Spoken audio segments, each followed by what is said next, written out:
Pemirsa, pada Oktober 2018, NTP Kalimantan Selatan tercatat sebesar 95,50 atau naik 0,04%.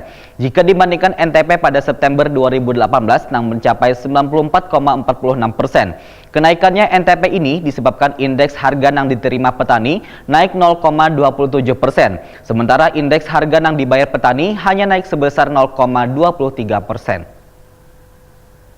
Nilai tukar petani yang diperoleh dari perbandingan indeks harga yang diterima petani terhadap indeks harga yang dibayar petani merupakan salah satu indikator untuk melihat tingkat kemampuan atau daya beli petani di pedesaan.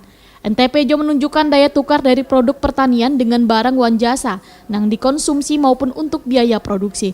Semakin tinggi NTP, relatif semakin kuat pula tingkat kemampuan atau daya beli petani.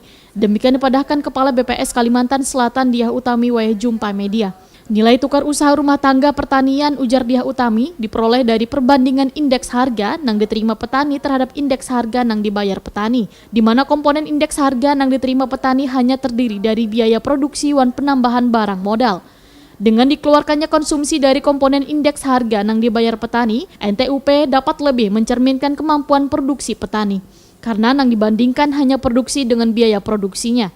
Pada Oktober 2018, NTP Kalimantan Selatan, ujar Diah Utami, tercatat sebesar 95,50 atau naik 0,04%. Jika dibandingkan NTP pada September 2018 yang mencapai 94,46%. Kenaikannya NTP ini disebabkan indeks harga yang diterima petani naik 0,27%.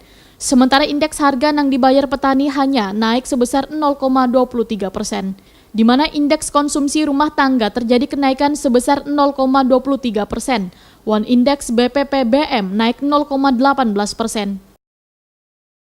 November 2018 ini turun sebesar 0,18%. Dilihat dari subsektornya, yang tertinggi masih tetap perikanan yaitu 112,82, diikuti oleh peternakan 110,70, dan NTP yang terendah adalah di tanaman perkebunan rakyat yaitu sebesar 80,47. Kalau kita lihat perubahannya, kenapa NTP turun 0,18 adalah karena di subsektor semuanya turun kecuali tanaman perkebunan rakyat.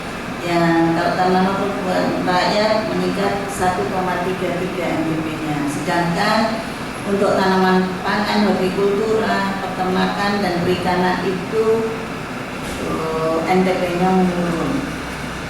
Dan masing-masing yang menurun tertinggi adalah di tanaman pangan sebesar 0,82. Dari 33 provinsi yang dihitung NTP-nya, provinsi dengan NTP tertinggi pada bulan Oktober 2018 adalah Provinsi Nusa Tenggara Barat sebesar 110,83 atau terendah Provinsi Bangka Belitung sebesar 85,87.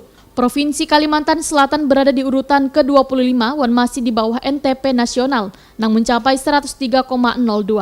Sementara itu dari 4 provinsi di Pulau Kalimantan yang melaporkan hasil survei pada bulan Oktober 2018, NTP tertinggi, ujar Diah Utami, adalah Provinsi Kalimantan Tengah sebesar 96,00%, Kalimantan Selatan sebesar 95,50%, Kalimantan Timur sebesar 95,06%, dan Kalimantan Barat sebesar 94,70%.